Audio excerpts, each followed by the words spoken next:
सण साजरा करीत आहोत।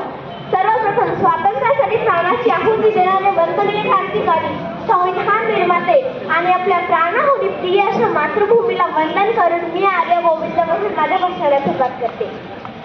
माझ्या भाऊ बहिणींनो, काही दिवस आणि काही प्रसंग असे असतात जे भूतकाळाशी असलेला आपला संबंध अधिक दृढ करतात, आपल्याला उज्ज्वल भविष्याकडे आणि त्या दिशेने वाटचाल करण्यासाठी अधिक प्रेरणा देतात। आपण खूप वेळच्या पारतंत्र्यानंतर स्वतंत्र झालो आणि स्वातंत्र्यानंतर गणतंत्र म्हणून 26 जानेवारी हा दिवस आपल्यासाठी एक ऐतिहासिक असून 75 वर्षापूर्वी आजच्या दिवशी आपण विधिवत एका नव्या लोककल्याणकारी संविधानाचा स्वीकार करून त्याची अंमलबजावणी केली। गणतंत्र का पर्व है आया, हर दिल में जोश है छाया। गणतंत्र का पर्व है आया, हर दिल में जोश है छाया। वीरों की कुर्बानी याद करे, उनके सपनों को साकार कुर्बानी याद करे, उनके सपनों को साकार करे। संविधान ने राह दिखाई, हमने नई मंजिल पाई। संविधान ने राह दिखाई, हमने नई मंजिल पाई। माझ्या भाऊ बहिणींनो, 15 ऑगस्ट 1947 रोजी भारताला स्वातंत्र्य मिळाले, परवशतेचे पाश तुटले। आता स्वतंत्र भारताच्या पुढील योजना काय असतील, देश कोणत्या वाटेने वाटचाल करेल, लोकांच्या कल्याणासाठी कोणकोणत्या योजना राबविल्या जातील, हे सारं ठरविण्यासाठी संविधान समिती तयार करण्यात आली।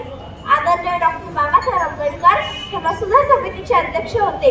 26 नोव्हेंबर 1949 रोजी राज्यघटना तयार झाली व ती 26 जानेवारी 1950 पासून अंमलात आली।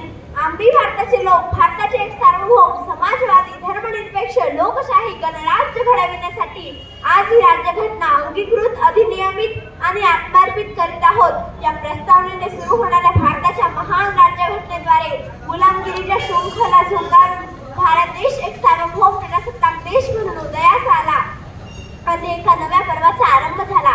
संविधानात आपण लोकांनी लोकांसाठी निवडलेले शासन या तत्वाचे जतन केले आहे, जे न्याय, समता, स्वातंत्र्य आणि बंधुत्वाला चालना देण्याचा प्रयत्न करते।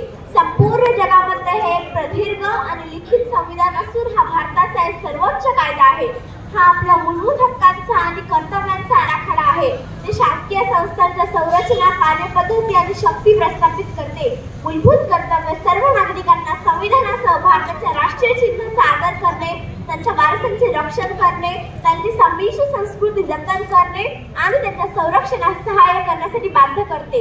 ते सर्व नागरिकांना बंधुत्वाची भावना वाढविण्यासाठी, सार्वजनिक मालमत्तेचे रक्षण करण्यासाठी, पर्यावरणाचे रक्षण करण्यासाठी, वैज्ञानिक स्वभाव विकसित करण्यासाठी आणि हिंसेला आळा घालण्यासाठी बांधील करते।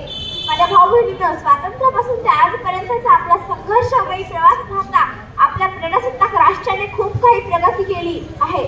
अनेक समस्यांचा सामना केला। प्रचंड लोकसंख्या, आर्थिक विषमता, शहरी ग्रामीण भेद, दारिद्र्य, मागासलेपणा अशा अत्यंत विपरीत स्थितीत स्वतंत्र भारत गेल्या 78 वर्षात अविकसित देश ते जागतिक महासत्ता म्हणून भारत विकसित होत आहे। स्वातंत्र्यानंतर प्रत्येक सरकार प्रजासत्ताकाबरोबर मजबूतीने चालत आहे। देशाच्या प्रगतीमध्ये प्रत्येकाचा सहभाग मोलाचा आहे। आज आपली वाटचाल विश्वगुरू होण्याकडे आहे, त्यासाठी वैश्विकतेचं भान असलेली कर्तृत्ववान युवा पिढी आपल्याकडे आहे। आज भारत जगात शांतीदूत म्हणून काम करतोय। आज आपले राष्ट्र मदत घेण्यापेक्षा जास्त मदत करणाऱ्यांच्या रांगेत आहे। शेवटी जाते जाते एवढंच करेल, सबके सपनों का भारत बनाना है, सबको बराबरी का हक दिलाना है। या तपस्या और परिश्रम से आजादी सब तक पहुंचानी है।